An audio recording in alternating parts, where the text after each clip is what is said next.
Okay, I want to welcome you all to our community status meeting, our Thursday nights that we spend together, giving you information on what's gone on in the week before and taking questions and answers. At the last minute, we always have lots of folks that want to give a quick presentation, but it seems like really important information, so we're going to try and do that briefly tonight so that we make sure we always have time for your questions. So to get started, overall progress continues to move apace. We have had no bad surprises, which is kind of nice. As we found things out, it seems to be more and more positive. And Victoria will get into the infrastructure rundown tonight. But that is good news, because a lot of this is finding out things as you go, and we haven't had something that's kind of come up and said, oh my gosh, that's really going to be hard to address, or not what we said.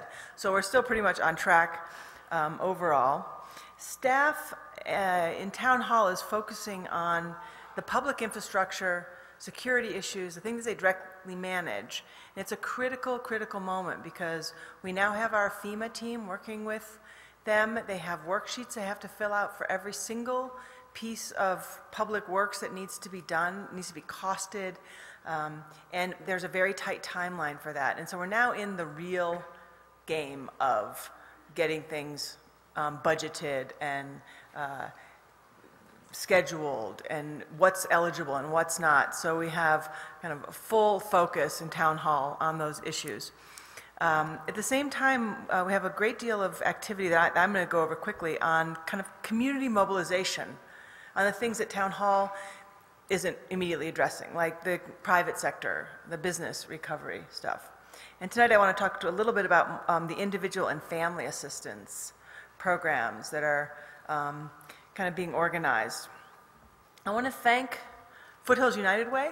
They have been a super partner and just step up to the plate with as soon as we need something in this area. And they have approved a volunteer and donation coordinator position that will be full-time and can start really more effectively managing all these offers of help and assistance and volunteers in a more effective way, because we're not going to be able to do this on our own. We need volunteers and donations and everything else, so that'll be an important position.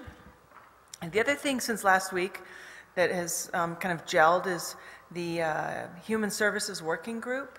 And this is for us to bring our social service providers and funders of families in need together at the community level to kind of figure out how to address, identify people's needs, how to get them what they need, what services are available from the county, from private sector. And the chair of that working group I want to introduce is Jocelyn Fankhauser. Where's Jocelyn? Yay. Many of you know Jocelyn is already a kind of community engaged person, but she also in her day job works for Boulder County Social Services, and they have agreed to second 20 hours a week of Jocelyn's time to Lyons and to getting this recovery and assistance to individuals and families. I think that's a key position. I thank the county for that. And Jocelyn wanted to just mention a few things in that regard. Yeah, while we're on it, before I...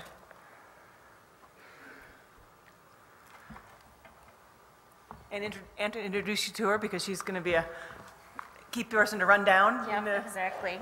So I am going to be at the Lyons DAC on Monday, Wednesday afternoons, and Fridays. So if there's anything that you need, please come and see me there.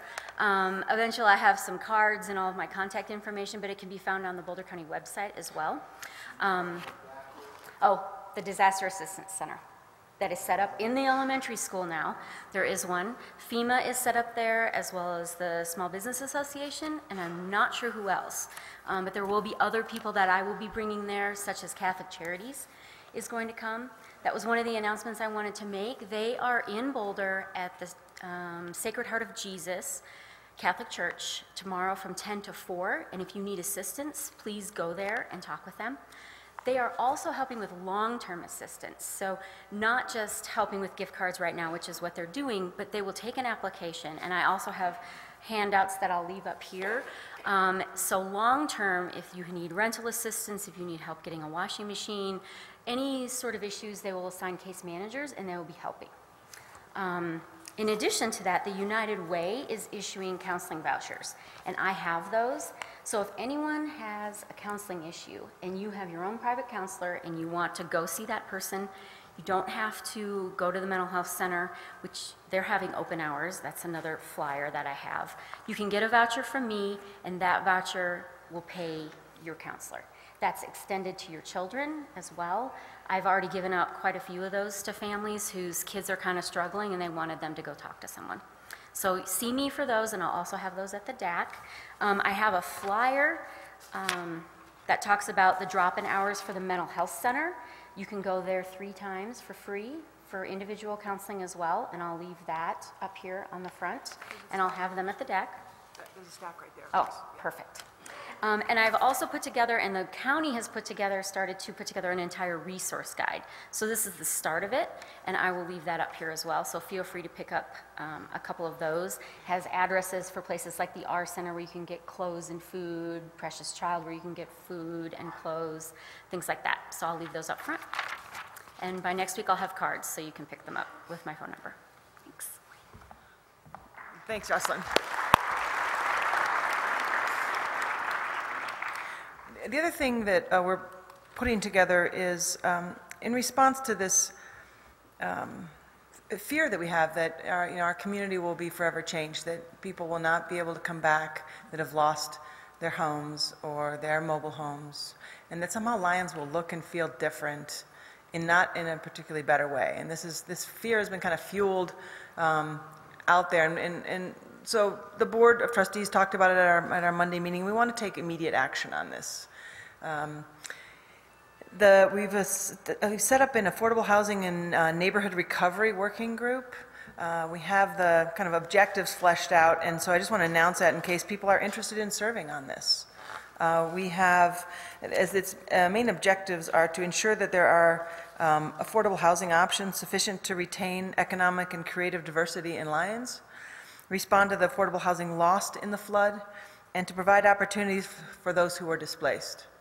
It's also to develop a plan for the Confluence area and other neighborhoods where housing was most significantly damaged and destroyed, to create a participatory process that brings all stakeholders together to develop a joint vision for the response in those areas.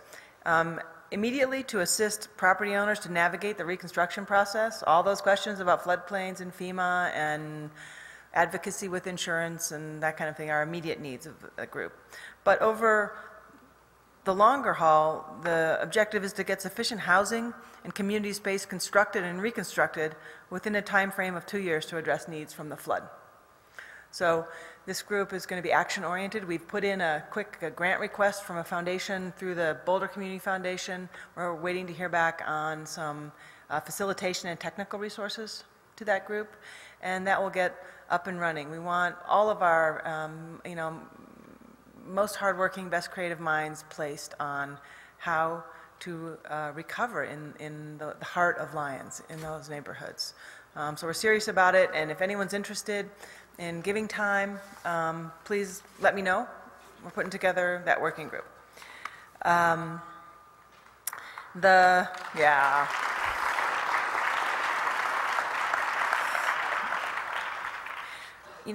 mental health issue, before this meeting, the board had the opportunity of having a mental health break. So we sat down with mental health partners. It was a great session. We got to vent, we got to breathe, we got to remember how to get through all this, and I think all of us need that. This is a long haul, and this is the really awful moment in a long haul. You can't quite see the finish line, it's 3 to 4 weeks out for some, it's longer for others.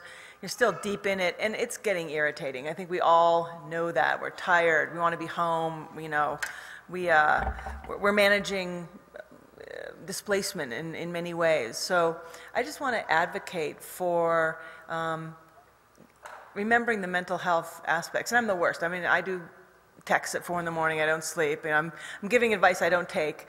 But I think it is important to go, if you're going to go the long haul, we have to get through this together.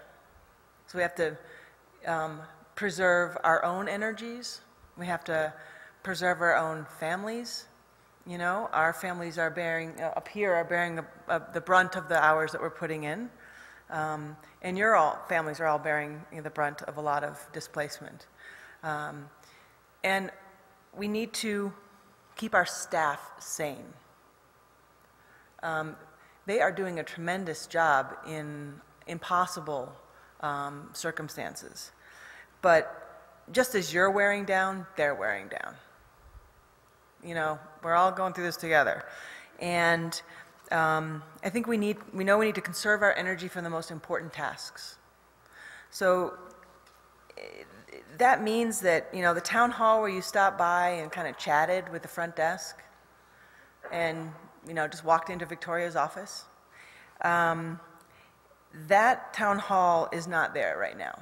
This is the town hall where doors are going to be slightly closed because staff have incredible deadlines. And that may feel different, and it's not meant to be disrespectful or not open, but frankly, they just have a ton of work to do. And we need your help in respecting that. There are many places to get information. There's websites. We have I don't know if it's a DRC or a DAC. I've heard two different acronyms, but whatever it is, it's in the elementary school gym. We'll be moving the Lyons Resource Center there, where we've got volunteers that have a lot of knowledge. They go through these frequently asked questions. It's a good place to stop to just say, have you heard anything about this, instead of at the front desk. And I want to thank our volunteers at the front desk. We have a lot of community volunteers that are sitting on the front desk, answering phones, answering questions. If any of you would like to participate in that way, that's a great way to kind of relieve the stress of waiting for information, is to help out. You know, volunteering does make you feel better. So if you can find a way to help, that's great. You know, we know it's not happening fast enough. It's not happening fast enough for us. It's not because we all want to be home. But the, you know, bald fact of it is that we're rebuilding quickly all of our major infrastructure systems. That is happening in record time, but it doesn't happen overnight. It just doesn't. I mean, so we're just going to have forbearance on this. And, you know, I just ask that if you need to vent, find a mental health partner rather than the front desk. Thank you.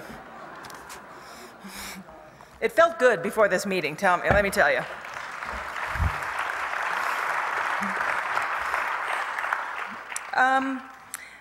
I did want to just underline the fact that we have should we decide whether it's a DRC or a DAC together? Because do we have does it matter? Because FEMA calls it a DRC and the county calls it a DAC, and I don't really know what to do about that. But we have this place in the back of the gym. It's important that you all go. Has anyone not signed up with FEMA yet here?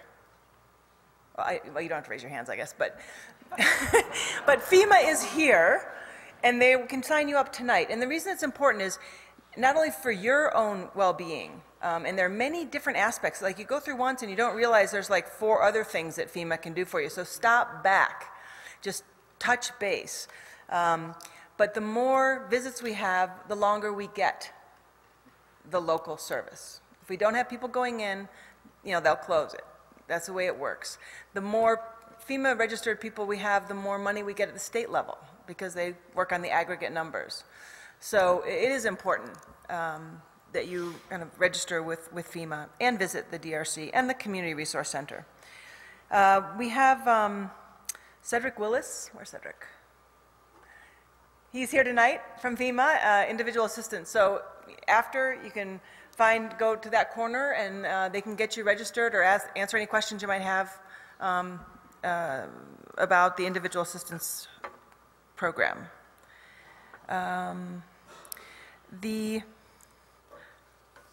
I have one other announcement quickly that I wanted to make. From the Lyons General Store, they are open for business, as you know, and they're accepting the UPS and FedEx deliveries.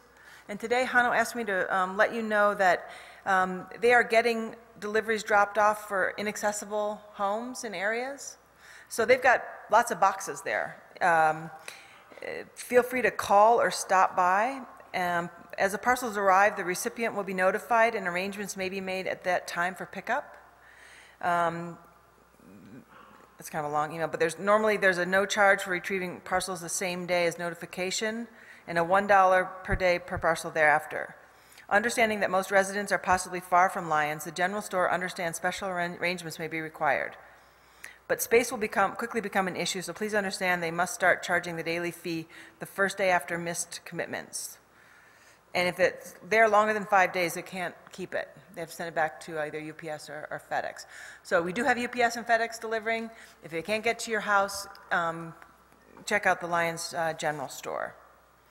And that your postal processing is still done in Longmont. This is just UPS and FedEx. I have another announcement. Christian Aid Ministries, one of the groups working on cleaning up the homes, have misplaced, let's say, a 250-gallon container. It was down on Park Street in front of Joe Meckel's place, and it's no longer there. They borrowed it from someone in Lyons, so if anyone came across that, please give it back. And one other announcement, on Monday's Board of Trustees meetings, the Board of Trustees unanimously agreed to reduce building permit fees during this time for flood-related construction. We have eliminated all fees that accrue to the Town of Lyons, but we get charged by Safe Built, the inspectors, and so given our fiscal situation, we can't really waive what we have to pay them. So I just wanted to be clear that you will still pay something, but it's about half of what you would have paid. And the savings, it will be zero on the one-stop permits. I think that's like checking a gas heater, and I don't know. I mean, Jackie can fill us in if you have a question. But for the minor repairs up to the major repairs, the savings from this policy taken by the town will be between about $100 and $600 per permit. So we get it. We've got to build fast, and your resources are depleted with everything else that's going on. So we've taken that action for town. Okay, so tonight I have a couple speakers. One, first, and this has been, I think, one of the really effective responses that we've mounted out of kind of thin air, is the residential and business cleanup program. So 3 weeks ago, in visiting on 2nd Avenue and Park, down in the area that got most affected, it was painful to watch friends and folks mucking out their homes with no help, and knowing that outside of those checkpoints there were these organizations that were kind of saying they could help. We couldn't figure out how to get a system that was in place to vet them and get them kind of organized in helping. And overnight, Foothills United Way stepped in. They said, we'll do the first vetting. They selected Team Rubicon to come in the next day and start assessing and doing work orders on houses. And they helped us in support of Ed Keene, who is now our local residential and business cleanup coordinator. And tonight, it's been almost a month that they've been in it. 3 weeks, Ed? And anyway, I'm going to invite Ed up to give some of the general what's going on in this program. But I do want to say that for those that we've been getting more and more data on the number of homes affected, and I have new numbers on that. Overall, there were 172 homes in Lyons that were affected by the floodwaters, plus the 2 mobile home parks, leading to about 211 housing units. And that's out of about 900 in Lyons. So over 20% of our houses were affected. Of those, 21 were tagged as red, unsafe, major damage, plus the 39 units in the 2 mobile home parks. So that's been the kind of universe that this program has been trying to address.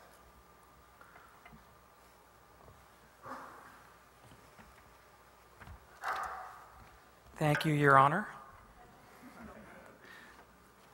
I know some of y'all, and for those of you that I don't know, I'm Edward Keene.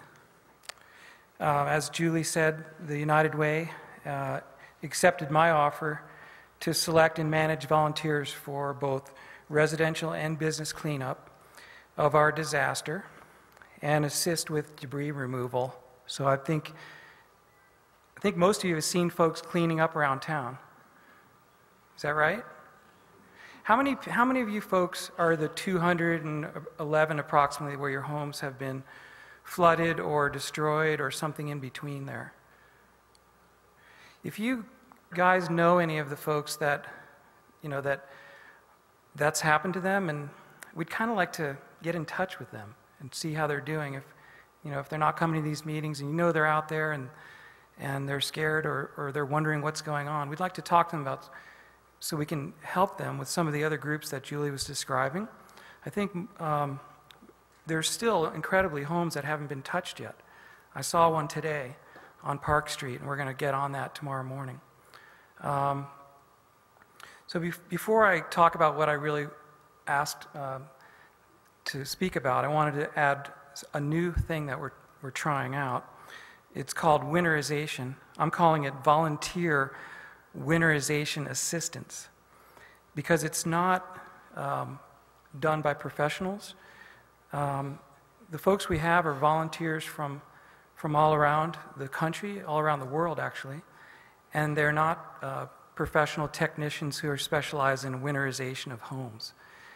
If you're heading for that, if that's your desire, you should stay with that if you're on track for that. And there's folks that are licensed to do business in Lyons who are ready to jump right on that. And that's the best way to do it.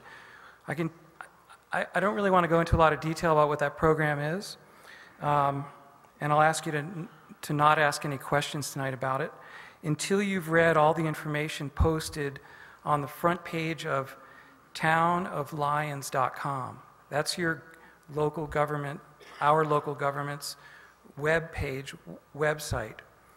That's townoflyons.com. There's an article written on there which also includes articles you can paste into your browser to read even more details about what winterization is. The basic idea is draining the water out of your house in case it's going to take a while to get your heat back so that you don't have frozen pipes and frozen appliances. I think if you read this, you'll understand that there are so many places in your home that contain water that you never dreamed of. It's pretty amazing. Dishwashers, refrigerator freezers, furnace systems, modern furnace systems have water inside them right now. And of course the obvious pipes and drains, and there's many more things. So the thing that we're trying to do is just do a basic passive gravity draining of your pipes and your water heater, and we're doing a few other things too. Please read about it on townoflyons.com, and if you like what you see there, it also tells you how to engage in that assistance.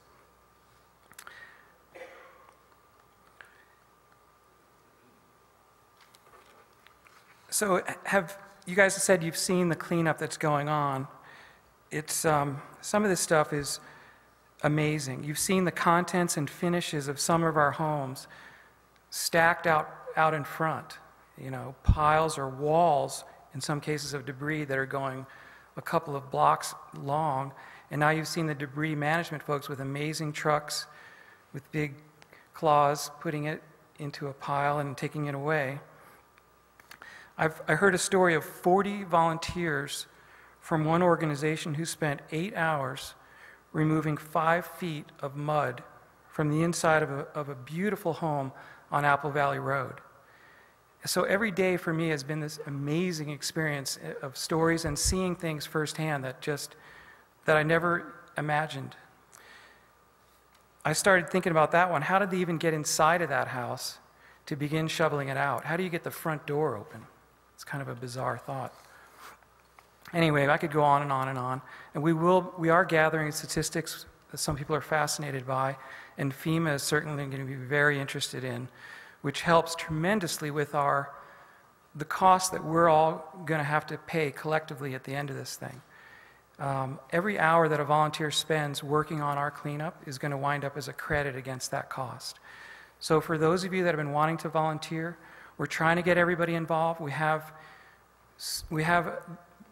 systems where you can get involved in the right way so that we have the tracking that's required by FEMA and by our town to maximize that part of the equation. And we could go on and on about that. And if you're interested in that, you can certainly send me an email. We can have coffee the next time I get a break in about a month. So instead, I'd like to take this moment to ask all of you to help me thank some amazing folks who showed up here literally from all over the world and across the U.S. No questions asked, not even an invite, which I guess we should have done that first. They bring their own mud boots, shovels, power washers, N95 rated dust masks. They're sleeping in strangers' homes, far, far from theirs in most cases. And they've just dived right in, right up to their knees, to clean out our houses. And I've been watching this, and my job was to support them and help them, and also to figure out who are the folks that we would be the most comfortable with, that have training and safety in mind, and also have the sensitivity to deal with somebody standing in a new creek in front of their home, trying to carry their TV over to their car. One of the main people who got me involved in this is a gentleman named Doug Yeiser of Foothills United Way, and I think he's here tonight. Doug, are you here? So I'd ask him to come up.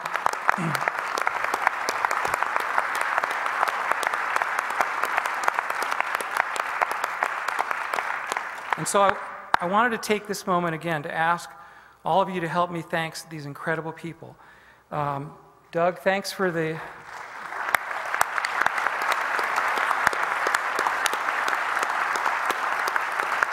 Thank you for the support and the suggestion of Team Rubicon, the Cavalry Leaf from Florida. The LifeBridge Church has been incredible for us. Could you guys come up here, Rubicon? I saw Carl Convoy. We had Samaritan's Purse, Christian Aid Ministry. From Israel, Nahama, also working with AmeriCorps. The Home Depot has been a sponsor of this. There are Baptists from Southern Baptists, Missouri Baptists, Colorado Baptists.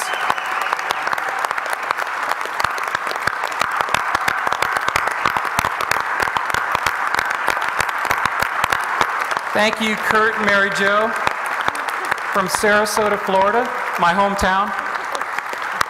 I didn't know them before, I know them now. I could go on and on. It's incredible the number of folks. And there's new folks coming in this week. Sunday, a new group is coming in with machines from Kansas. They delivering their machines tomorrow. They'll arrive on Sunday. Machines like Bobcats to do some grading, things like that. Dave Jowder is working on the museum restoration. Disaster Aid Communications has set up some satellite dishes for us early on. The Red Cross, with their trucks full of very useful supplies and shovels. The Salvation Army is our new restaurant in town.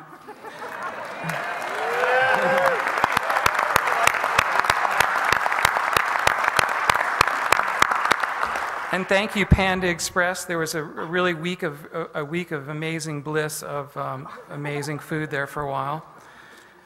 And so, all of you guys, amazing. Thank you so much.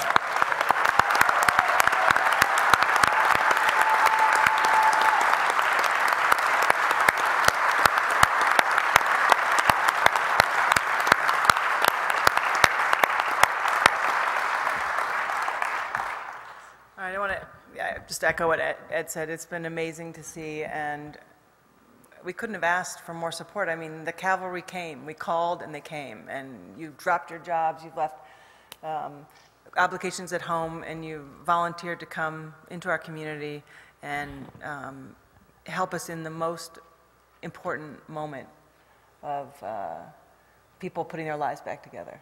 And we thank you. You're always welcome back. Come back in a year. Yeah. I just want to say a quick word. Tell them they're not done yet. We're just in the middle. Oh, yeah. I said, wanted to thank them before they... Want to make sure the volunteers know you're not done yet. So, thanks, Ed. I just want to take a quick moment to say that what I've seen kind of from the outside here, and this is the kind of event that makes or breaks the community. And what I've seen is that this hasn't broken you, but it also hasn't made you, because you were already a made community before this. The way you've responded, the way you've stayed together, the spirit, it shows that you had already built that community fabric that's so important around our homes. And the fact that you're responding in this way when this has happened to you speaks volumes about you. And I just want to congratulate all of you for hanging in there and being tough and being patient and having what it takes to get through something like this, because many communities wouldn't have made it this far. You know, the volunteers are incredible, and they're extremely important, and they're giving of themselves. And I just wanted to share with you a letter that came in the mail, because we've been receiving a lot of monetary donations as well from people, not just in Boulder County, but from Maine, from Connecticut, from California, from Sweden, from Ireland, giving to money to support what you all are going through. And two examples, we received a gift from a couple named Rob and Elena, and they gave a gift of $350,000, and they said they hoped that people would be inspired by that and give themselves. And we received a letter in the mail the other day with a gift in it, and it was from Pendleton, Indiana, and I'm going to read the letter to you. It says, "Hello, my name is Michael. I want you all to know that my prayers are with you. I wanted to give back to the community to help out. I am currently incarcerated, and I get $20 in the work program here every month, and I want you all to have it. I hope it helps. Take care, and may God bless you all in Colorado. Sincerely, your brother, Michael." And that just meant a lot to us, and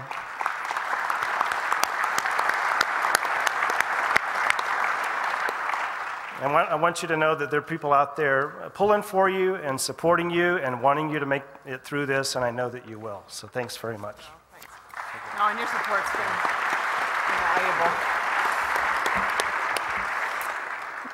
invaluable. Following on that, I'd like to invite the representatives of the Lyons Community Foundation up here. They're here to make a presentation on, I think they're opening the spigots.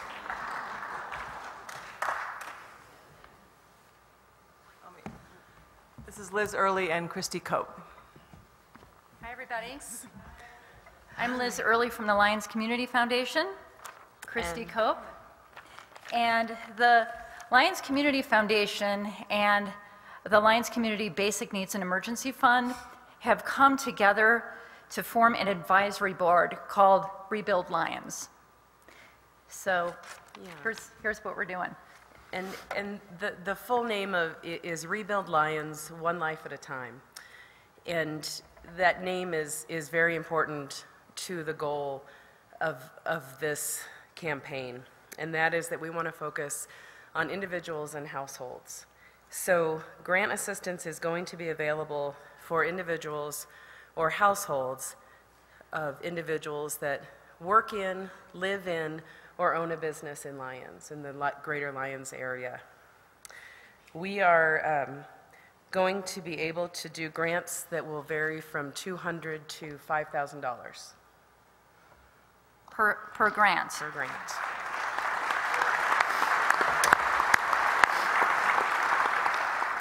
We're in the midst of finalizing our grant applications, and the official kickoff for the granting cycle is going to be held this weekend at a Celebrate Lyons benefit, which is a music benefit that's going to be held at the Methodist Church in Lyons, First United Methodist Church, and that's going to go on, First United Methodist Church, and that's this Saturday from 2 p.m. until 5 p.m. And it's in Boulder. In Boulder. Yes, that's in Boulder. Yeah. Our grant cycle is going to be going from October 12th to November 12th. And if you go to our website, you'll find more information, and you'll also see the grant application available and the information that you need to fill that grant out. We have collected over $275,000 to the Lyons Community Foundation.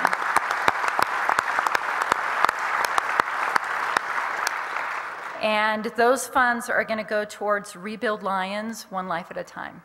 So all those funds are going to go out to those most in need in Lyons. I would also encourage you to have your friends and your family donate. You know, the more money we get, the more money we can give out. So please have them go to our website. It's lyonscf.org, or just look up Lyons Community Foundation. Tell everybody you know. Tell them your story. Tell them to donate. Yeah, you know, we will be happy to stay afterwards, and Liz and I will be in the back of the auditorium, and we'll be answering questions, you know, as best we can, and look forward to working with everybody. But we're here to support our community, and we're ready to give out funds.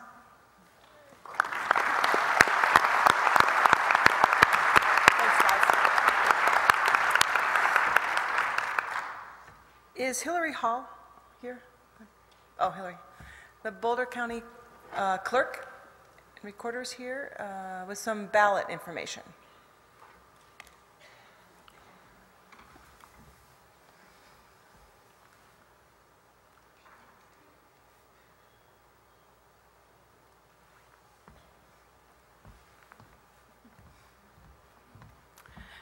Good evening. I know all of you have so many pressing issues on your mind, and I'm here for those of you who are concerned about your ballot and the election coming up to make sure you know what your options are and how to get those to you. The election is November 5th. I know you have so many issues that may not be front and center of your mind, but we do want to know that our office is here for all those who want to participate. The election is a mail ballot election primarily. So obviously if you're having issues or having your mail forwarded, we're going to need to work with you to get you your ballot. We did send ballots out yesterday because we know they may take a little bit longer to get to you. If you did not forward your mail or set up a new PO box, not your previous one, your ballot should arrive with you. If you have changed your mailing address, then we're going to need to work with you to change your registration address, because under law, we can't forward you your ballot. So I have information on how to do that. You can go online to our website and take care of most of it online. In addition, we're going to have a voter service center opening up in Longmont on the 21st, and we can take care of any of your issues that you have with registration, and you can even go ahead and vote right there as well. So I'll be here in the back if you have any questions, and I have flyers with all the information on it too. So if you, so it'll be at the Clerk and Recorder's office on Kaufman, and it will be in the conference room there, and that will open Monday, the 21st. In addition, our main Boulder office is open now if you have any issues or want to get that taken care of. You can call us, you can go online, or you can email us, and we'll work with you to make sure that you get you your ballot and make sure that you can participate if you choose to do so. So thank you for your time, and again, I'll be in the back if you have questions. Thanks.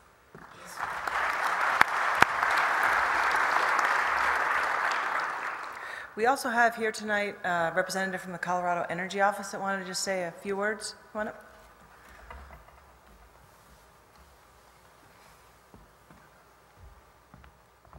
Hi, my name is Don Walker. I am with the Colorado Energy Office here on behalf of the governor and the entire energy office. I work for the weatherization for low-income families division, and so I know if some of you qualify or think you might qualify for low-income weatherization, please come see me or Aaron Martinez. He's with Boulder County Energy, who does our work here in the Lyons area. Real quickly, if you're not familiar with the the low-income weatherization product, basically if you are LEAP qualified. If you're on the low energy assistance program for your energy bill, you're automatically qualified. And if you think that you're in a lower income bracket, you might also qualify. So you could get, once you're back in your homes, you could get, and this is all free of charge, and there's no cost. You can get insulation, a furnace, windows, several things to keep you warm and safe and energy efficient. So please come see one of us over here after the meeting if you're interested. Thank you.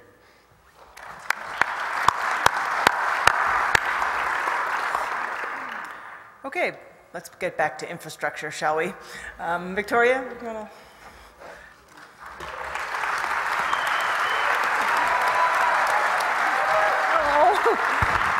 I hope you're still doing that afterwards. Well, good evening. It's nice to see everyone. I see neighbors, they're waving, and people who have been volunteering so hard, and I know we're all getting tired, and I hope tonight to bring some of you some good news that will give you a little more light at the end of the tunnel there. So tonight we do have a PowerPoint of our neighborhoods that I had hoped to have for you last time, and Tom back there is preparing it. While he gets that ready, I will give you a couple other updates. First of all, we don't want anyone to be surprised tomorrow at noon. They are going to be testing our emergency sirens. Okay, be prepared for that. It should be right at noon, unless the weather is not nice. I mean, if it's raining, we aren't going to do that and scare people, okay? But this Friday or next Friday, right at noon, we will be testing those sirens. Some of those were damaged during the incident, and so we need to make sure they're up and running. Okay, so just please tell your neighbors that, or other people who might be in town. We don't want to put them into a panic at all. In regard to rivers, the Town of Lyons this week did get a permit to work in the river near the McConnell Bridge area, so that's nice.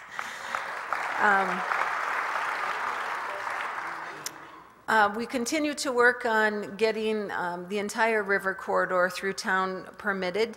The ditch companies have what's called the nationwide permits, so they're already working to get their diversions connected back up to the river. But it is our intent at this point that the McConnell, under the McConnell Bridge stretch, we will be trying to put that back into its original channel as soon as we get it dug out, so there's room for it to go back in there. So you will be seeing that happening this week, or not this week, later this month. In regard to the bridges, we will be going out for a bid, maybe yet tomorrow, on putting in a temporary bridge to McConnell. Okay? Yeah, I know, that's exciting. That project is it's gonna be a big project. So we're gonna get the river, we're gonna dig out the channel where the river used to be. We'll divert the river or creeks back into that bank, and then they're gonna drop in a temporary bridge and road out to McConnell. So that's exciting news. And then we are going to look at each neighborhood as we go along today. It looks like he's ready for that. The other one I know people have been asking about is Highway 36. It's my understanding that CDOT said today that there is now a temporary dirt road passable on Highway 36 between Lyons and Estes. So they are way ahead of schedule. It was not supposed to be till December 1st. So that's really great news. And then our Highway 36 right in town between the Black Bear Hole and the U-Pump-It, it's so beat up right there. We are being told that there are plans by CDOT to have that restored by the end of November. So we just have to be patient. There's we have a way to get through there, and there's so many roads and bridges in our county that need help that those are coming first. But our road will be put back, their goal is by the end of November for that stretch. So until then, please be patient. One lane access through there, but drive slow. The cones change regularly. The equipment is going to start working in that area along the highway to get the debris out of the river and to get that channel restabilized. So please be careful as you're going along Highway 36. So Tom has our map up. There, you should have those circulating around your area. Our map has changed a little bit since last week, and as we tell you every week, things change daily, and that still holds true. And some days it's really great news and progress, and other days it's a little slowdown. So the classic one step forward, or 2 steps forward, 1 step back holds true for us as well. So in regard to the overall neighborhoods, I want to update you on the 4 major services. The good news last week was that the pressure in the main transmission line between our pump station east of town and 4th Avenue held. Remember that? The even better news is the first bacteria test on that water came back negative. Yay! They took another sampling this week, and we have to wait our little time period for that. And if that comes back negative, that is really great news and puts us about 2 weeks ahead of schedule for water, okay? We did pressurize some of the lines going out into the neighborhoods this week. They were able to add water pressure up into the Stone Canyon area, the north side of town, and Lyons Valley Park. So now we are building out into the neighborhoods with pressurizing that water system. We now have to test all those systems, and that just has to, is part of this process. We did have a couple surprises of people who did not turn their water off at the main, as we'd asked you to before you left town, and now we have some wet basements again. And so I'm sorry if you are one of those, but I need you to take individual responsibility when we ask you to make sure those mains are off. The electric, the gas, the electric, the water mains need to be off, okay? Because we do now have people that have damage that didn't have damage before. So we have got water to a large portion of the communities now, and it's out into the mains and going into some of the service lines. Do not use that water, do not drink that water. When it comes back on, we will have a boil order for a while, just to be sure, okay? So we are energizing that system. The no flush order and the no put anything in your drains order, it still holds. And I need to tell you, our sewer guys still have to pump our lift stations once a week. So people are still putting stuff down those drains. You cannot do that. I really need you to stop that. It is now backed up on, quote, the main island, past the fire department and going higher. So people are still using drains and toilets, and we need to stop that. So because now our guys have to try to empty out that line before they can connect it to the new line. And every day, if there's something in there, they have to do that again. So if you know people that are still in Lyons, or if you are visiting and you hear about people, I'm still hearing people that said, oh, I didn't know we couldn't do that. Well, and if you're not coming to this meeting and you don't visit our website, you may not know that, but people are still certainly doing that, and we need to get the word out to stop, because I want to hook on the new lines. I don't want to keep having to clean out the old ones. I've been asked by the electric company to make sure that people are aware that there may be intermittent power on and off outages as they bring on new neighborhoods. So none of those should be at any length. None of them should do any damage or, compromise any of the businesses that have refrigerators going. But if that happens, just give it 10 minutes or so, and it should be back on, okay? That just means someone else is getting power today, and that's a good sign. So be patient with those intermittent service outages. And then overall, on the gas lines, when we start talking about those, they will need 1 or 2 weeks' notice as they start to mobilize into each neighborhood and go house to house to relight all those pilot lights. So we meet still, these utility companies, we all meet every day at 4 o'clock. They have been diligent. Trustee Banta's been there for us and keeping track of all that, and communication is really good between them. So what we want to do tonight is go through real quickly, this will be faster than last time, neighborhood by neighborhood, and give you the most recent dates and numbers, and I think some of you will be very, very happy. So we're going to start with Stone Canyon. Tom, first slide. As you guys know, the electricity is already on in Stone Canyon. The water is now slated to come up into the homes between October 26th and November 9th. That's well before Thanksgiving, everybody, so we're doing good. Sewer is right there, of course. We can't turn on water till we have sewer, so those two are directly in line. That is a couple weeks ahead of schedule and looking really positive for them. We are planning to put in a temporary force main for the wastewater system from the lift station near Clark's down to the Black Bear manhole. And once that's done, we are ready to energize sewer and water out there. So that is great news for those folks. The next neighborhood is Lyons Valley Park. Go back one. There you go. Good news, this Saturday, your electricity will come on for those from Lyons Valley Park. Yay! They're going to start at 9 a.m., okay? It will take time. We're planning 9 to noon. There will be firemen coming to every household, okay? So if you want to be there and have your electricity turned on that day, plan to be there between 9 and noon. If you can't be there, that's no problem. When you do return, you can take your little red card that's on your door, it's already there, and visit the fire department, and they'll go over there with you. Okay? If there's a red tag on your door, that means they've already been there and double-checked that your main electric is off. Okay?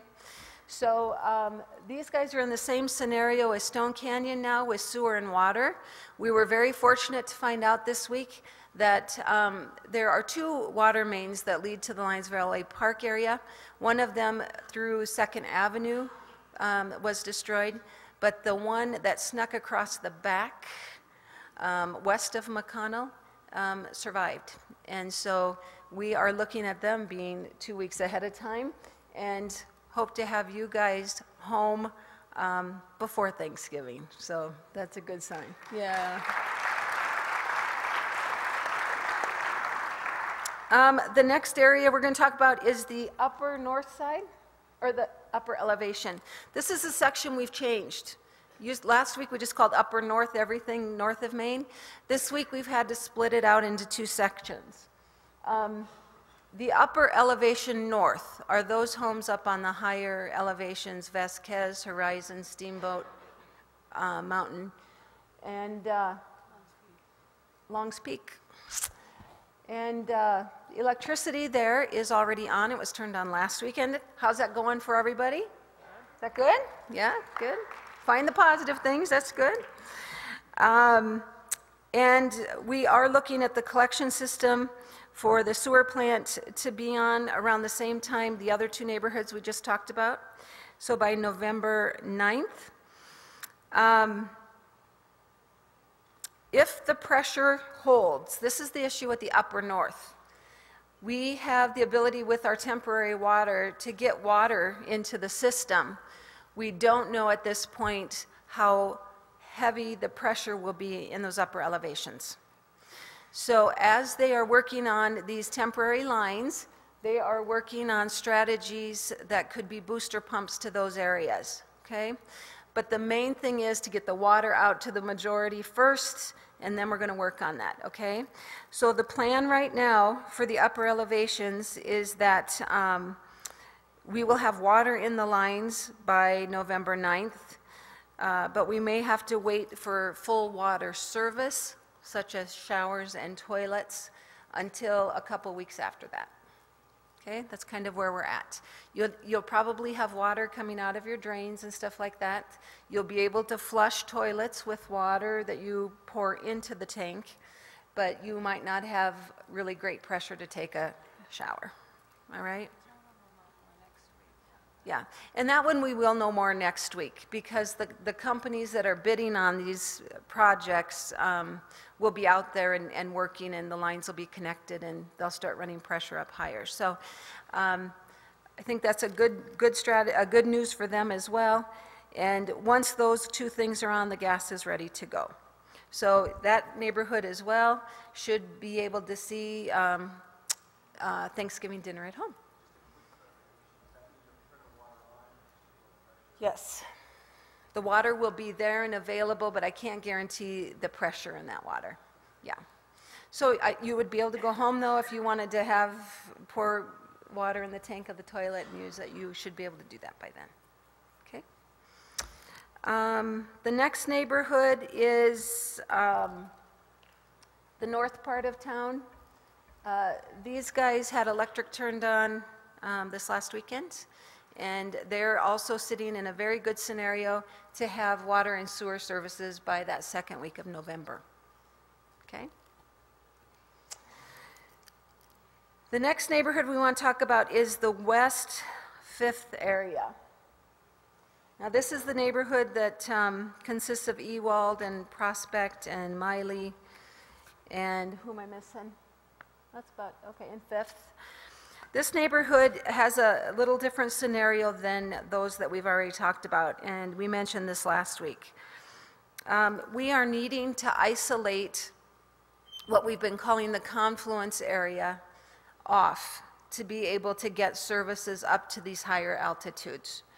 And they are working on that as we, not tonight, but throughout the week. We also are having to connect the water line and the gas lines and some other things to the bridge there. So there's just a little more work to do, as well as with electricity. We are looking at electricity for this neighborhood to go on October 19th through the 26th. We did get one new pole set. We need to set one more back there, and it's all dependent on getting that temporary road built on West Evans. And so once that's in, they'll get that line strung, and we hope to have you guys lit up here in the next week or two. As we talked about, wastewater is about a week or two behind the other neighborhoods we just talked about, as well as water. Okay, but this should give you a little better time frame for your planning. It'd be great. I looked at the calendar, and I think Thanksgiving is November 26th. I hope you're there. You should be. Should be there too. Eagle Canyon is the next neighborhood. You guys are going to be turned on Monday night. I'm sorry, Tuesday night. They did say Tuesday night because they want to set the poll Monday. Tuesday night at 5 p.m. And the reason we're doing that is because we have our volunteer firefighters there at that time.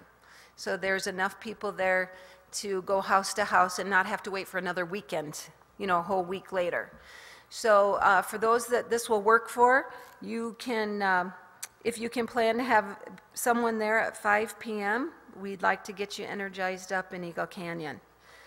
The water and wastewater situation there is, as everyone already knows, is a little different because the lines were destroyed around the Planet Bluegrass and Apple Valley area, and those have more work to do, plain and simple. So we are looking at December 7th for water and wastewater, and gas will follow immediately following that. So if all goes well, it will be on the shorter end of that, and we can get you guys home for Thanksgiving too.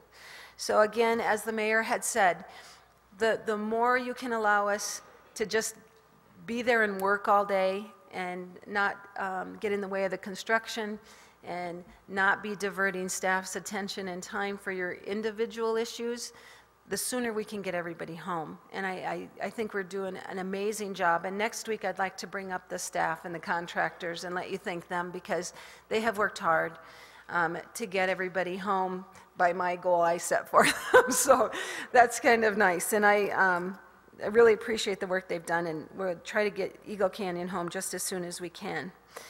Now, there's two other areas of town we need to talk about, and one is what we're calling River North this week. That's the blue area.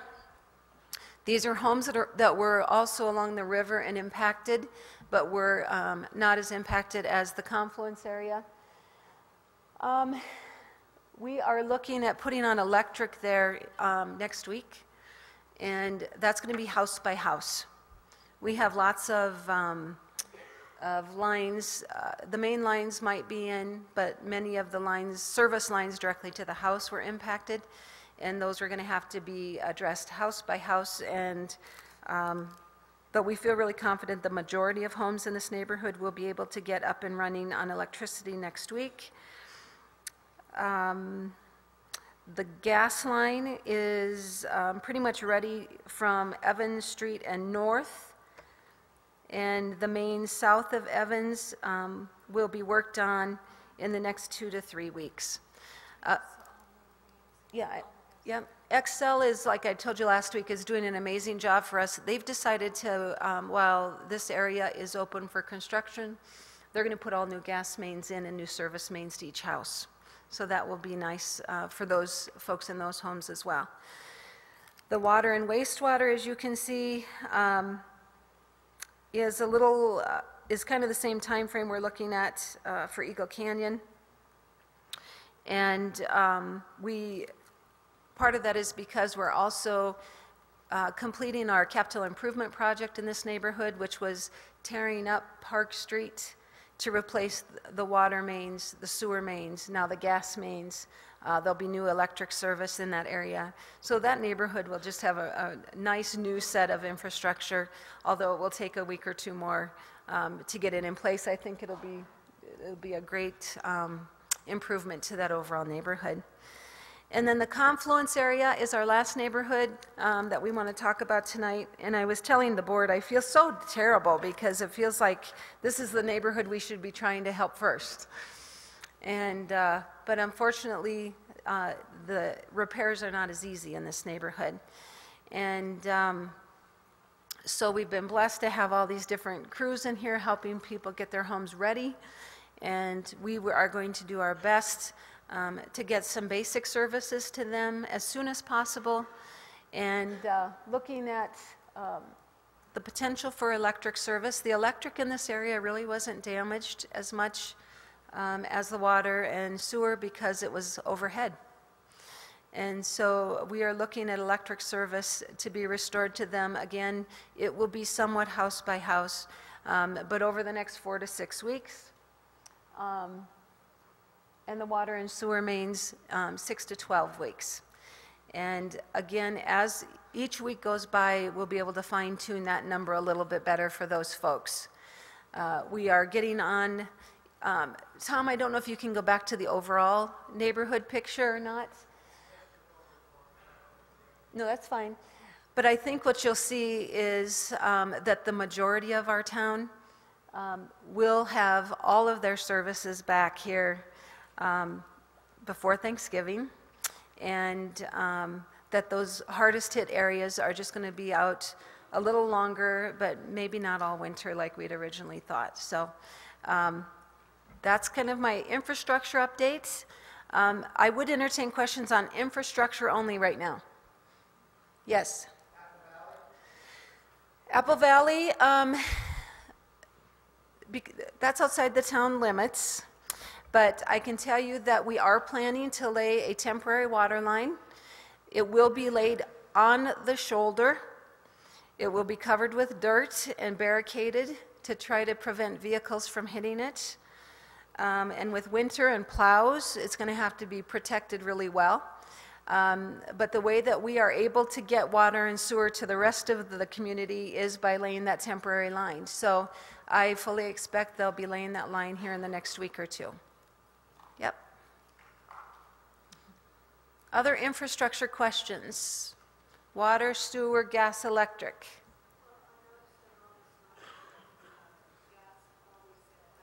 Yes.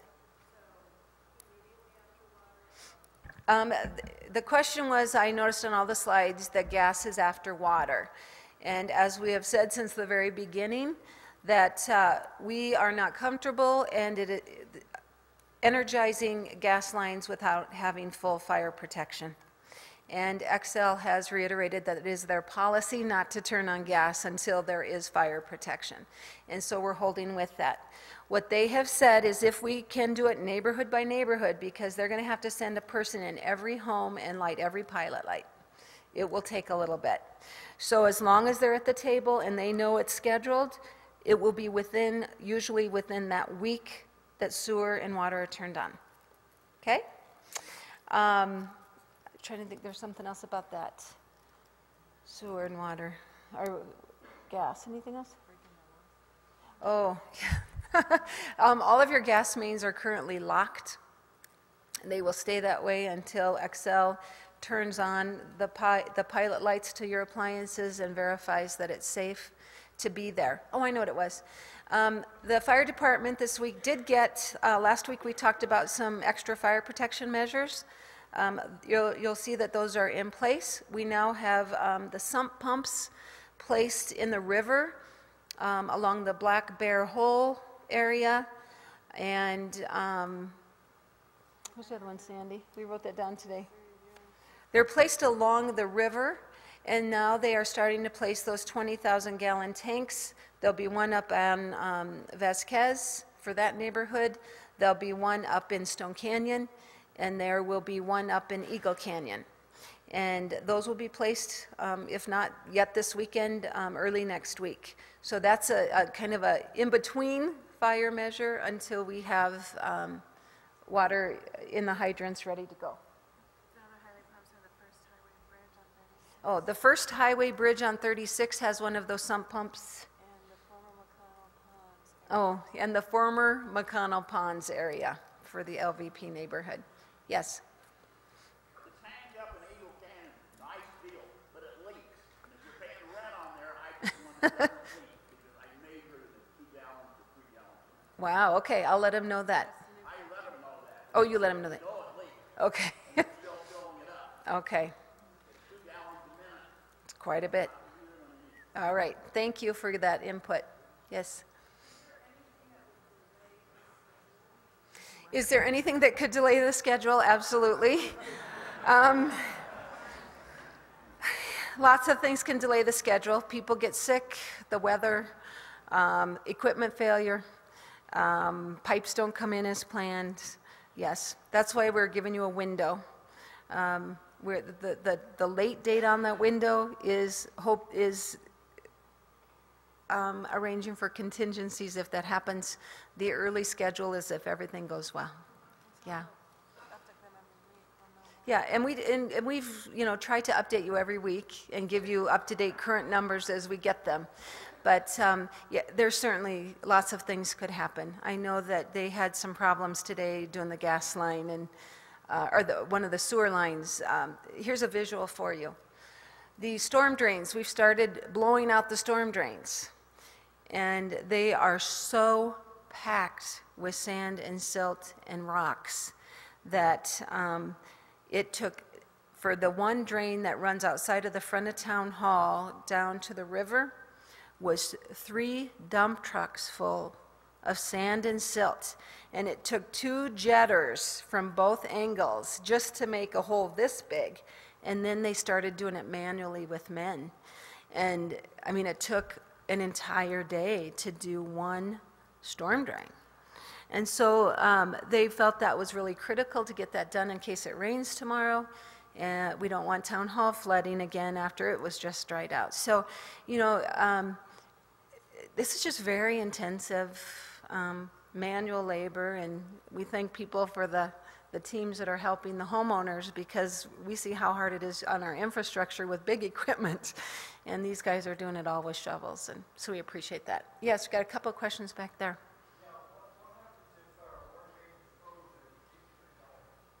What happens if our water mains freeze?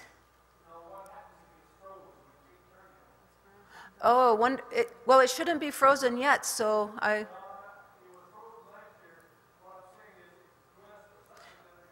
if you have a water main valve that needs assistance and if the town can help you, we certainly will. If not, I would hire a plumber. But if you're talking about out at the curb stop, we need to take care of that. You need to let me know and I'll get somebody over there, okay? Let's get that done now. I saw that the temperature is going to get around 30 this week, or next weekend. Or no, I'm sorry, next like Monday or Tuesday. That could change. One time isn't going to do a ton of damage, but we do need to prepare. We do need to winterize, even if it's going to be October 9th. Go out to our website. Like the gentleman said earlier, FEMA gave us some new winterization tips. Follow those. They're not difficult. Do what you can in the meantime, because it probably will have a freeze or two between now and November. Another question back there.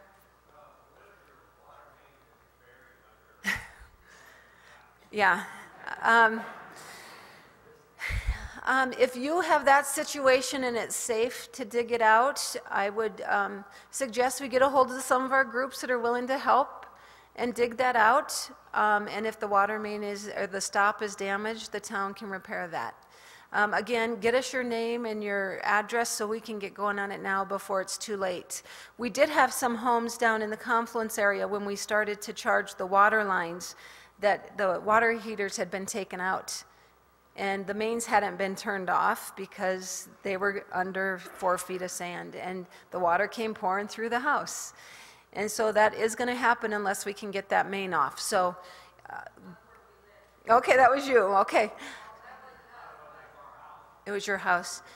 So yeah, I want everybody, if you haven't been to your house since we've charged water, you know, you might want to make a point to get out there and double check. In all seriousness, and get your main turned off, because the water is, if we want water, it's coming. Yes? That has to be your personal decision. We talked about this last time. Some homes have electric heat.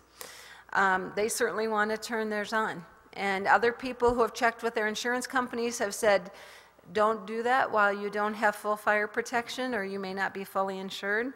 So it really has to be your individual decision. To be able, most things that have some sort of an ignition need electricity to do that. So probably, but once, I will feel better once those sump pumps are in place and there's extra tanks of water. The fire department is comfortable, or they would not be, you know, supporting us in doing this. Yes, I saw a question over here.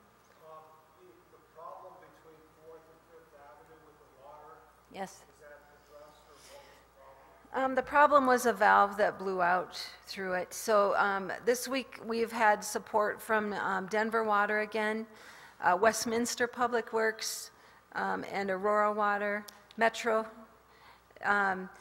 We have lots of groups helping us. So they are cutting in new valves to that area, and as you saw, it's scheduled on time with the rest of that neighborhood.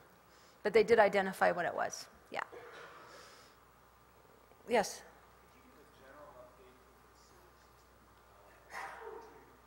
Sure, sure. The sewer plant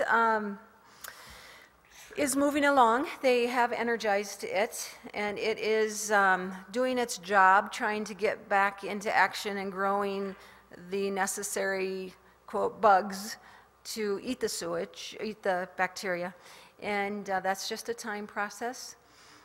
They are installing new equipment that's necessary to run it temporarily for us, and we're working very closely with the Department of Health.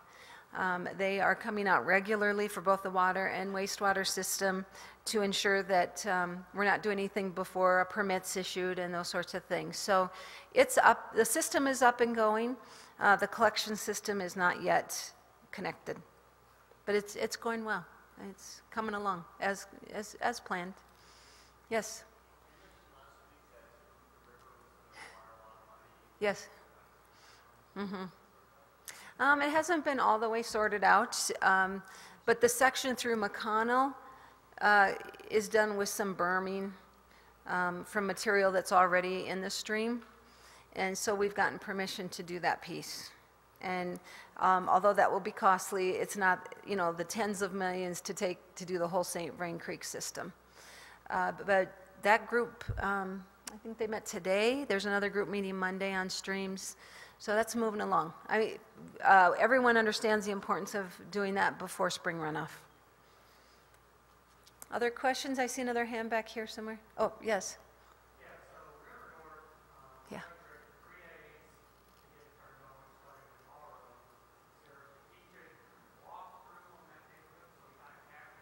Sure. Sandy, do you know the answer to that? The question was on the river north side, the blue area. They want to go house by house for electric turn on. Is there a time schedule?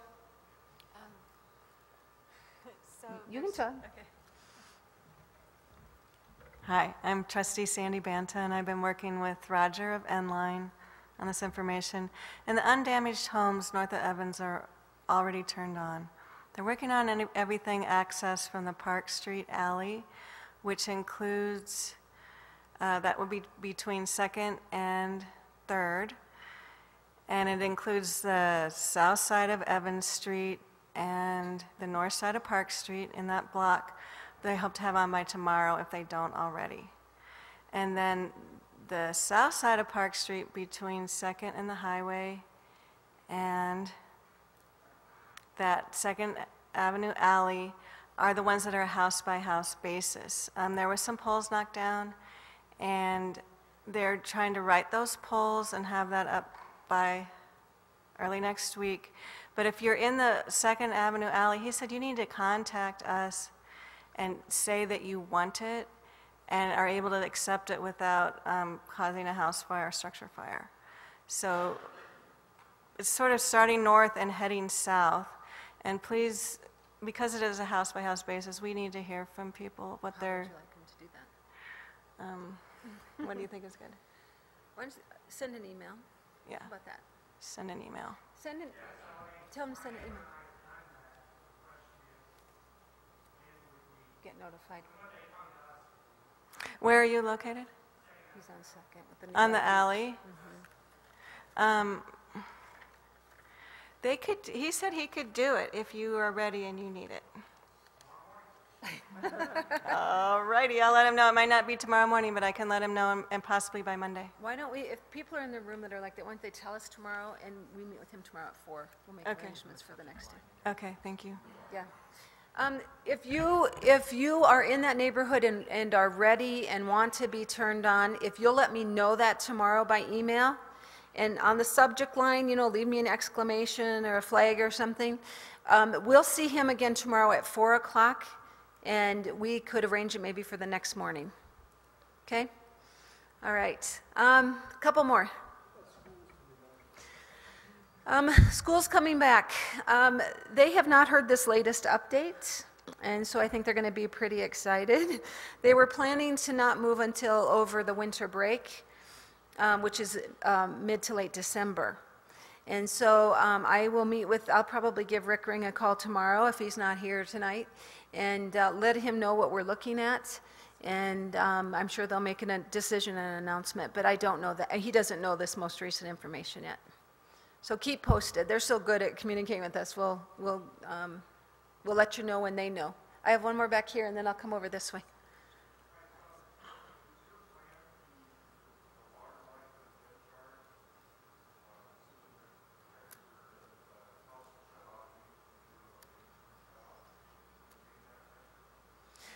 The water right now in the lines is at a static pressure. We're not running any pumps. They're just filled, but there's no pressure.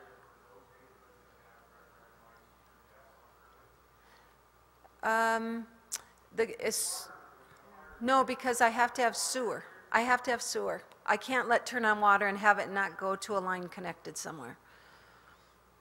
So no, the plan is still sewer, water, gas. Over here?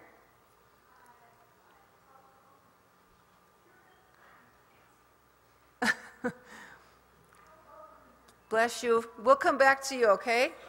Over here. Go ahead.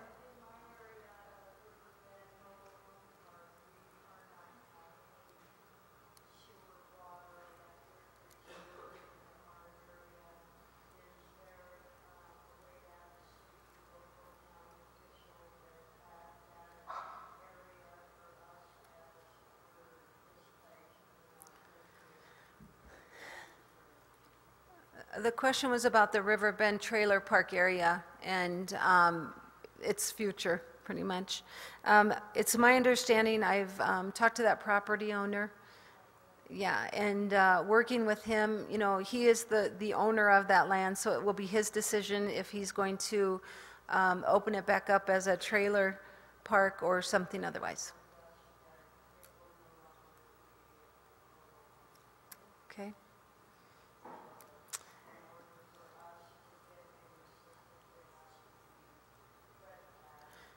It was my understanding that FEMA was out this week visiting specifically with owners. So if you've been if you're registered, you will be being contacted. 'Cause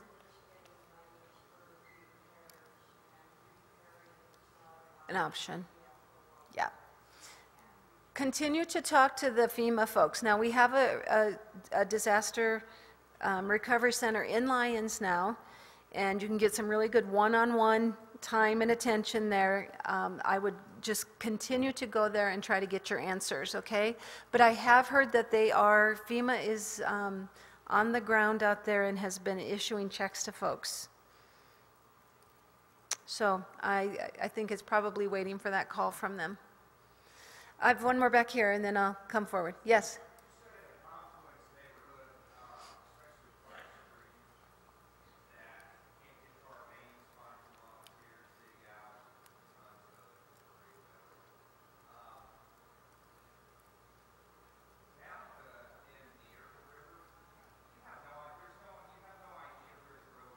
I know. Mm-hmm.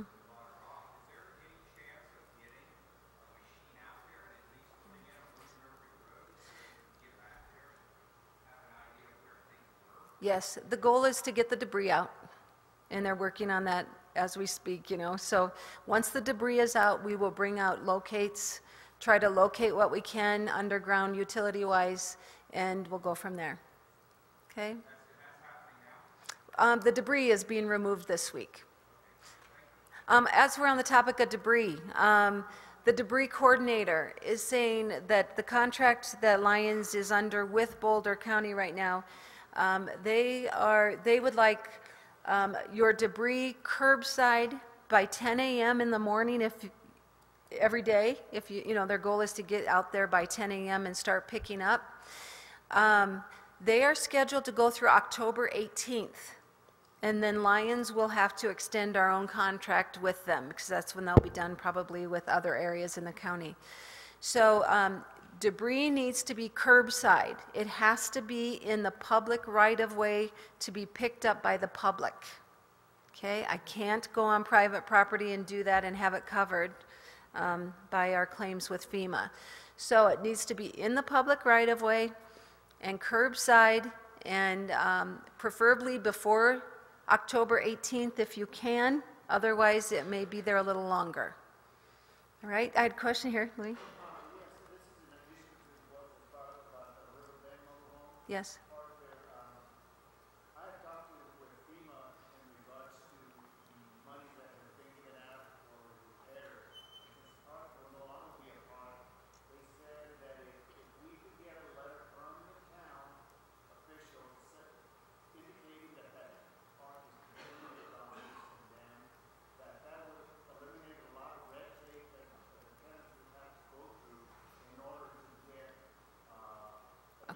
Assistance, okay. All right, do you know who you talked to? Okay. It was, again, the question was about Riverbend and the need to have some formal action by the town to be able to allow those folks to get some further assistance. So I can put that on our radar and, yeah, and follow up with FEMA. Now that they're in our office, that makes it a little easier. So I had a couple back here first. Wait a minute, you've had one, you. Here in the hat.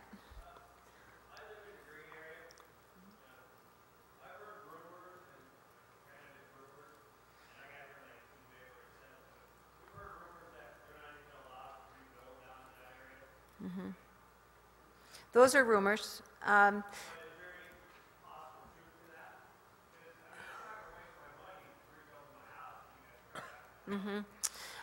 issue with FEMA, that my understanding of that is, if you are in a floodplain and your home was destroyed, you could rebuild, but it must be to their standards out and above the floodplain. So you might be building up 2 feet higher than you were now.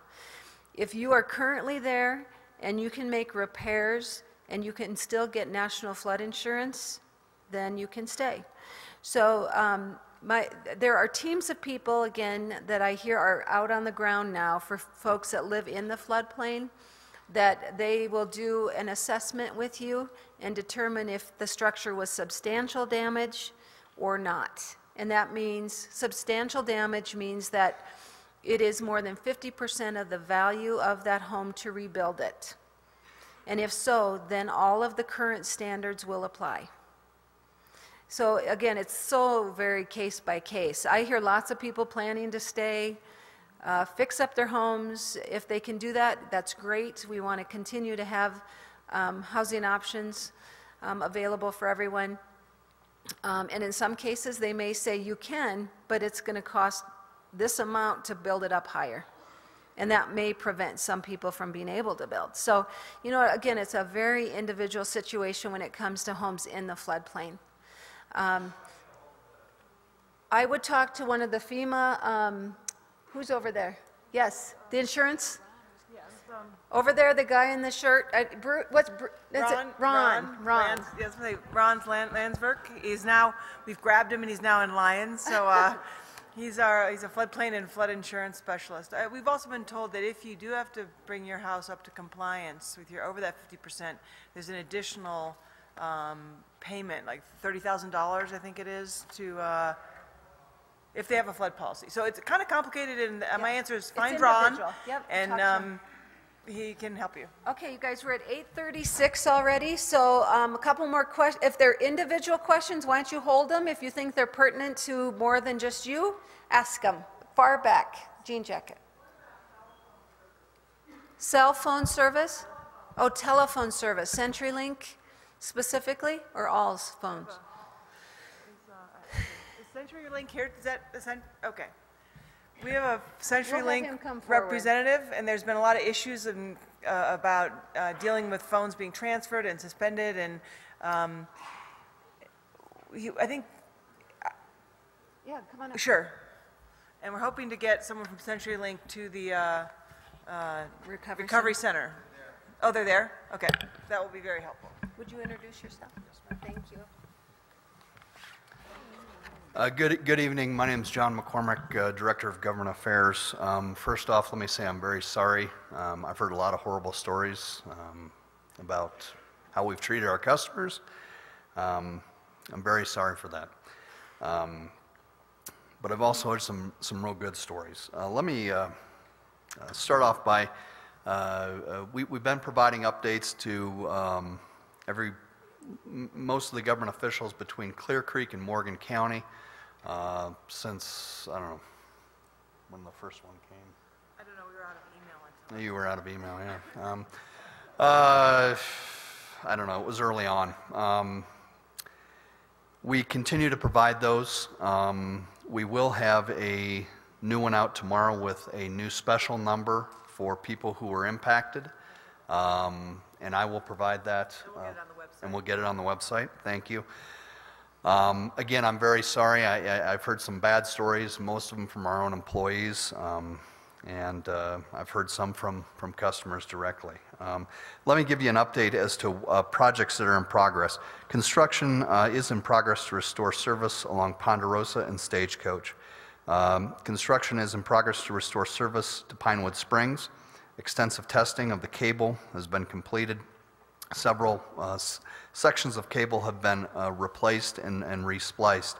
A radio solution is being implemented for a portion of the distance due to the amount of damage in the cable along the highway and the difficulty of still accessing those areas.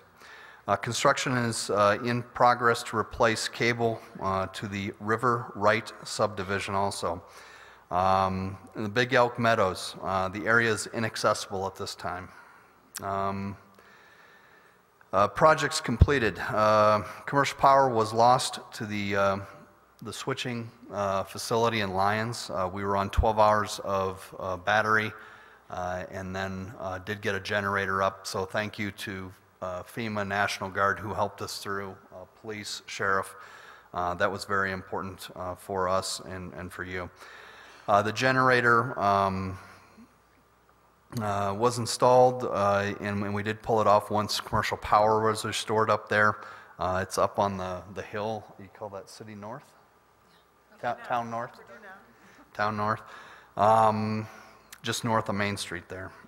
The office did continue to operate through the storms and the days after the storm with no interruption in service. The pole line for fiber cable between Longmont and Lyons was washed away. The cable stayed intact, but it was in the water along with electricity, and we physically rerouted that to avoid it being out permanently. Redid a temporary, and the cable remains in a temporary state.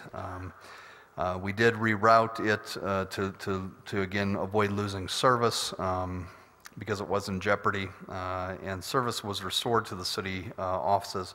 Approximately 1,500 feet of cable was replaced at 4th and Park in order to restore service to the south.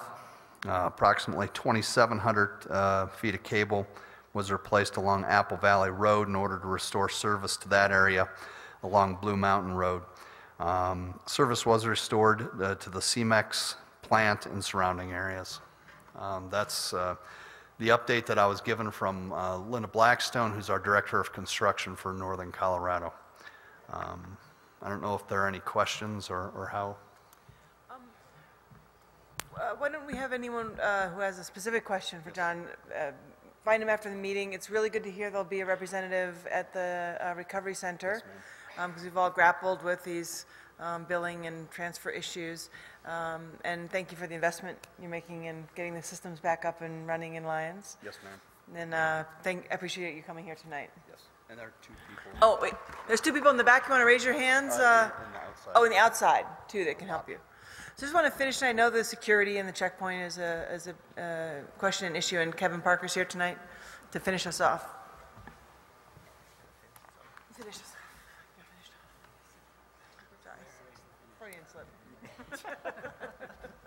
So you're stuck with me instead of Nick again tonight, so.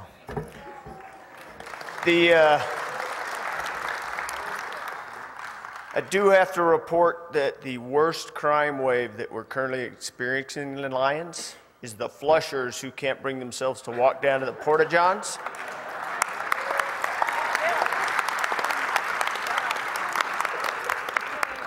That being said, the rumors of the raping, pillaging, and looting of Lyons are totally unfounded at this stage, no matter what you might read on Facebook or hear from the rumor mill. The worst report of theft that I have so far is someone stole a couple marijuana plants out of their buddy's yard, and I told them it's probably their neighbor. In all seriousness, we have had an incredible low level of issues when you consider how vacant our neighborhoods are. I credit that a lot to the people in Lyons and a lot to the people that have stayed in their homes in Lyons and are watching over their own and their neighbors' property. And that's what we need to continue to help us keep the community as safe as we are. As obviously you've noticed, there's still a pretty heavy Sheriff's Department presence in town. Sheriff Pelley is committed to continuing that. Don't be surprised or offended if a policeman stops and talks to you. If you're not doing anything wrong, it's a good chance for you to get to know them. If you are doing something wrong, it's a good chance for us to get to know you. The question about the checkpoint, as you will have noticed, the National Guard is gone. They had other deployments. And the Sheriff's Department has stayed. We're still maintaining that checkpoint. We continue to adjust that, especially during the day, to make it more and more fluid so that As the businesses open, they needed customers to get to their business to make them viable. So now that we're manning it with the Sheriff's Department, we're exercising kind of our local knowledge and that common sense of who belongs and who doesn't belong. Not that we profile anybody, but we have a pretty good idea who belongs and who doesn't. And we will continue to make that daytime checkpoint more and more fluid, especially as we see some two-way traffic from Estes. As 36 gets closer to being open, then it becomes through a state highway, and we will continue to open it more and more. We currently tighten down the checkpoint significantly at night, which I know is everybody's big time of concern. We'll continue to do that. We've got it scheduled now through the 20th. We evaluate that on a day-to-day basis. It could go longer than that. We could reach a point where the town is well ahead of their already optimistic schedules and enough people are back home that we're comfortable removing it. But as I say, the sheriff is committed to maintaining it as long as we need to. We're still working with the town on that.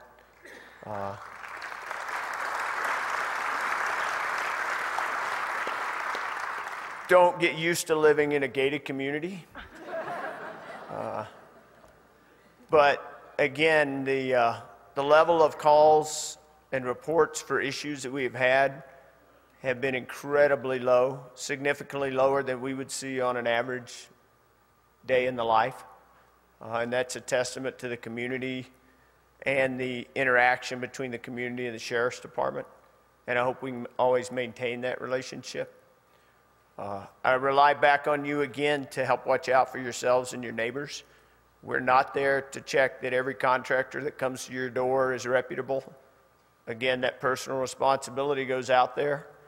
If someone comes offering you a service, take the time to check on them, check with your neighbors, check with us. We'll be happy to come by and talk to any contractor that comes to your house. We have plenty of deputies in town with time on their hands to do that for you. If they don't want to wait around for us, then maybe you don't want to use them anyway. If you do find out that yourself or one of your neighbors has been taken advantage of, the district attorney's office is investigating those cases directly. Call the district attorney or call a deputy and we'll refer it and make sure it gets taken care of.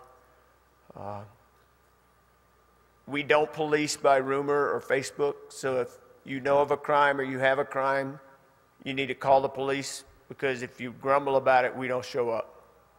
So feel free, if you have an issue, to call us. Again, the checkpoint is going to remain at this point, and that is fluid every day that goes by as we return people and the town returns people back to their normal lives. Part of that is allowing other people into our community. You'll notice one question we have is we have a lot more media in town. That serves us two purposes. It does one, by working with the media, they're an ally with us that keeps the Lyons story out in the nation and the world. And as you all know, by tomorrow, we could be tomorrow's news in a hurry, and then a lot of the resources we see dry up. So we've had a great working relationship with the media. Most of them are humans, no matter what you might hear. And they've been incredibly respectful of people's private property and their privacies. And they've really done a good job for us and the way the town has worked with them to share the Lyons story and to keep that aid and coming in. So understand that you will see more of them. They're there. If you're uncomfortable with them, just ask them politely not to bother you or your property, and they won't. If they do, then again, just call us and we'll work with them. But we do intend to continually lighten that checkpoint, especially during the day, to bring more and more people back into the community. And while we do that, we'll continue to heavily patrol the area. Our total goal is your safety and security, and that's what the sheriff's committed to. That's what Nick and myself are committed to. And with your help working with us, that's what we'll continue to do. Thank you.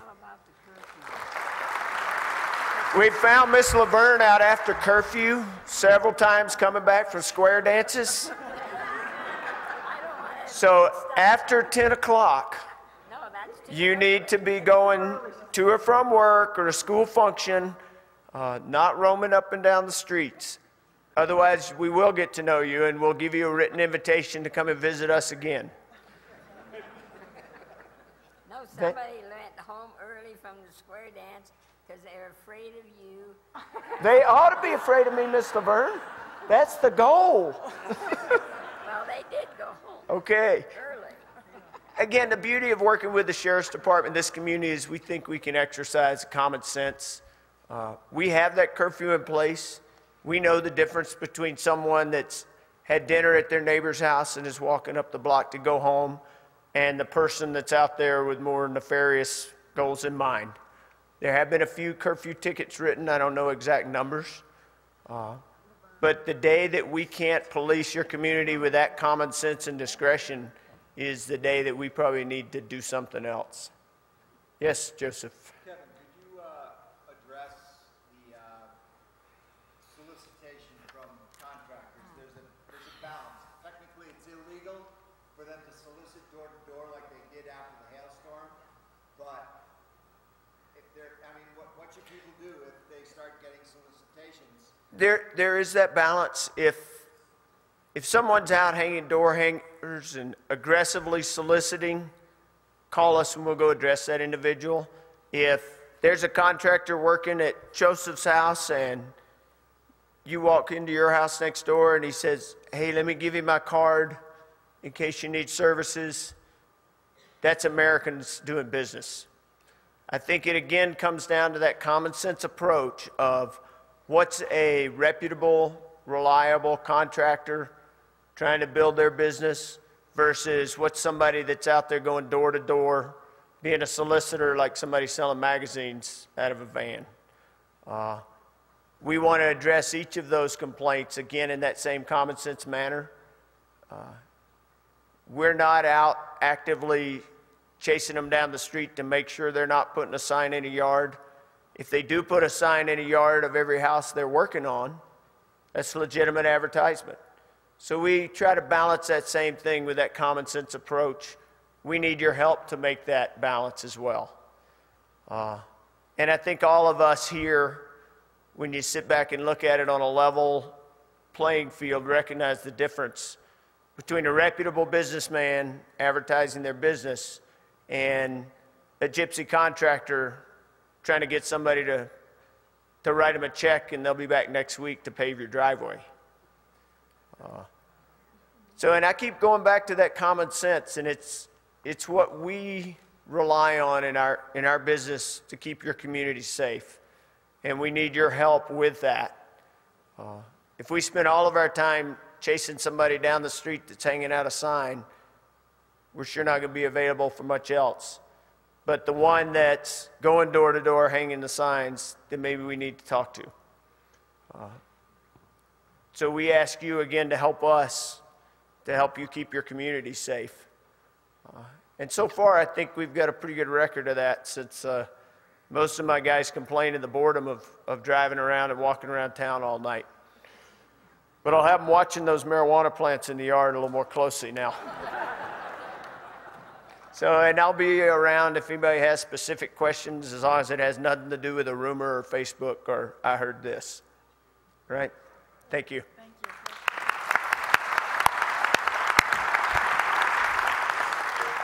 you. Okay, I want to start wrapping it up. It seems like we always go a little over time, but it's always really interesting information. So thank you all for coming. There are signs of life flowing back into town, and our businesses are one of them. They need your help. We've got about 20 businesses, I think, open now. You can buy sandwiches. You can get yourself off those, food cart, the Good Samaritan sandwiches, and go buy sandwiches. I was in the general store today getting office supplies. Just find your way back into our businesses that are open, because more than anyone, they need your help now, and it's us. It's up to us on this one. So let's get them through the next stage. When you're in town, checking out the businesses, please stop at the Disaster Recovery Center. Oh, I forgot to thank the Department of Local Affairs. Lee Merkel is here. He helped us get FEMA to set up that in Lyons, and DOLA has been just a firm partner throughout this, and Lee's been living in Lyons, so we really appreciate you being here.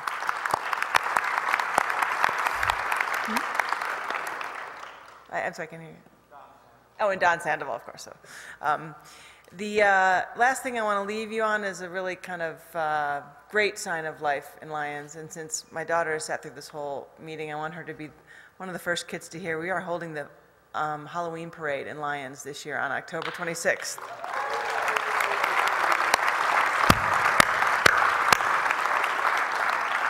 So get your costumes ready, and that is a party that we'd hate to miss. So we will be doing Halloween in Lyons this year.